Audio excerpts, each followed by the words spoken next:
Hello and welcome. Today we're embarking on a journey into one of the most profound and often misunderstood concepts in Islamic spirituality and philosophy, Waḥdat al-Wujūd, which translates to the oneness of being. This teaching is most famously associated with the great Andalusian mystic, scholar, and philosopher Muhyiddin Ibn Arabi. His ideas have influenced centuries of Islamic thought, yet they have also been the subject of intense debate and misunderstanding.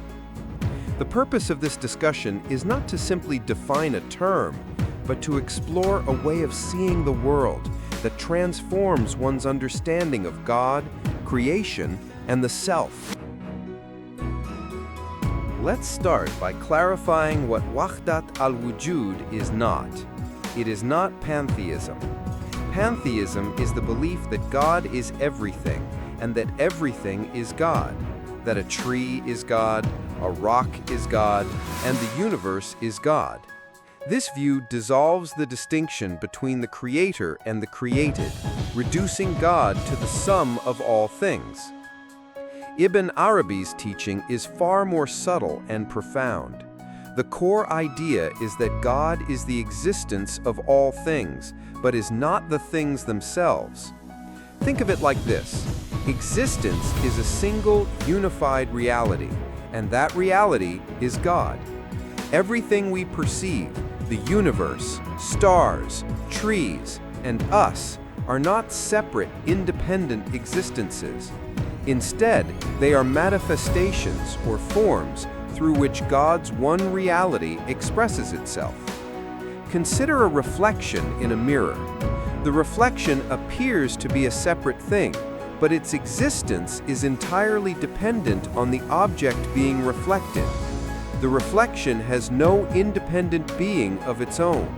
In the same way, the universe has no independent existence. Its being is entirely borrowed from the one true being, which is God.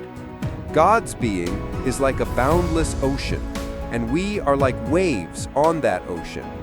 We are distinct forms, yet our substance is the ocean itself.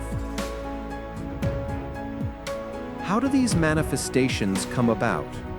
According to Ibn Arabi, everything in creation is a particular manifestation of one or more of God's divine names and attributes.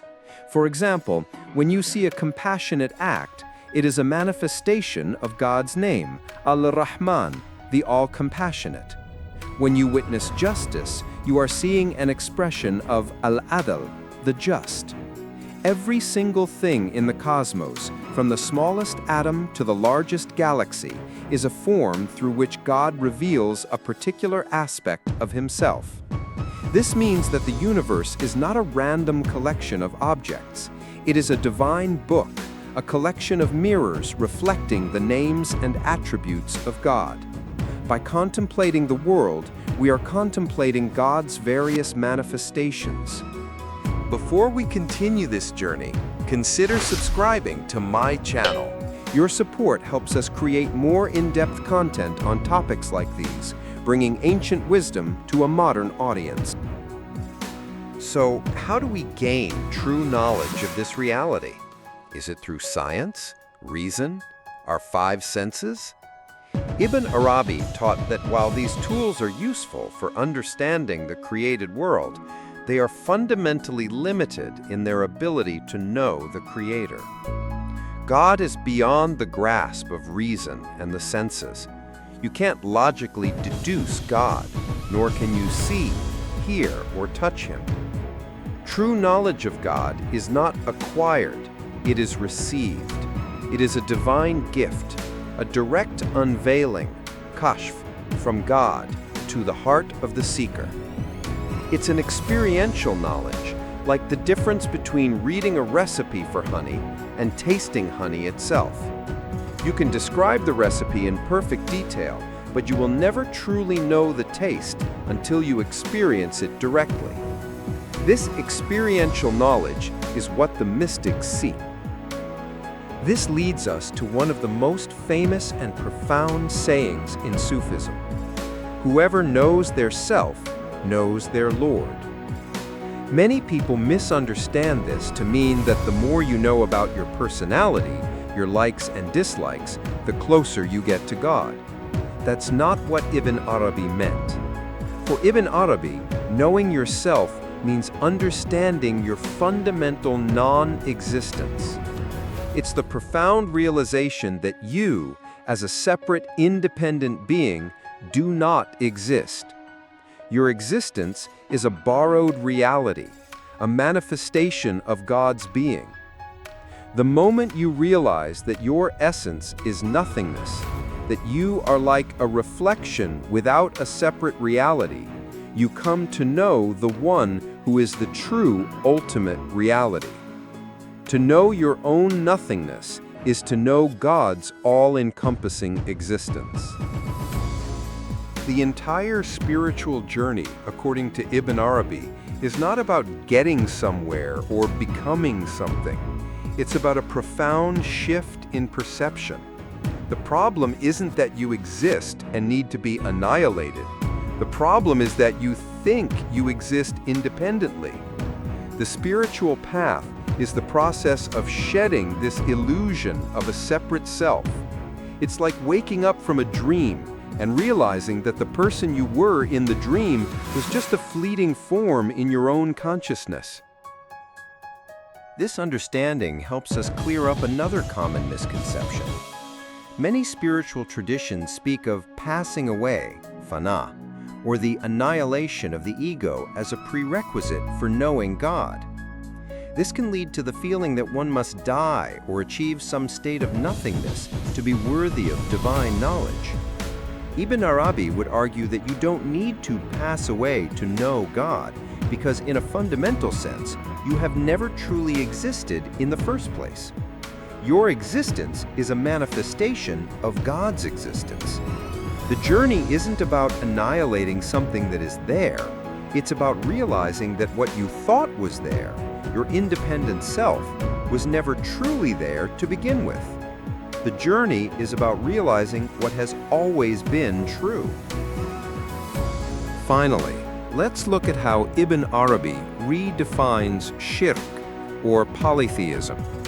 In its simplest form, polytheism is the worship of idols or other gods alongside the one true God. But Ibn Arabi's definition is far more subtle and all-encompassing. For him, polytheism is seeing anything with God. If you look at yourself, a tree, a person, or an object, and believe that it has an independent existence of its own, separate from God, you are committing a subtle form of polytheism. You are seeing a reality alongside God's reality. The true monotheist, muwahhid, is the one who sees only one ultimate reality and sees everything else as a manifestation, a sign, ayah, of that single reality. This is the deepest meaning of the Islamic declaration of faith. La ilaha illallah. There is no reality except for God. Ibn Arabi's teaching of Waḥdat al-Wujūd is not just a philosophical concept. It is a profound and transformative way of seeing the world. It invites us to look beyond the surface of things, to see the one, single reality that underlies all of creation. It calls us to look at ourselves not as separate, isolated individuals, but as reflections of a single divine light. This is a teaching that inspires awe, humility, and a deep sense of connection to everything around us. It is the realization that in every atom, in every breath, in every thought, and in every being, the one true being is manifesting, beckoning us to recognize our own nature as reflections of His glorious names. If you found this discussion meaningful, please like and subscribe to my channel for more content that explores the depths of spiritual wisdom.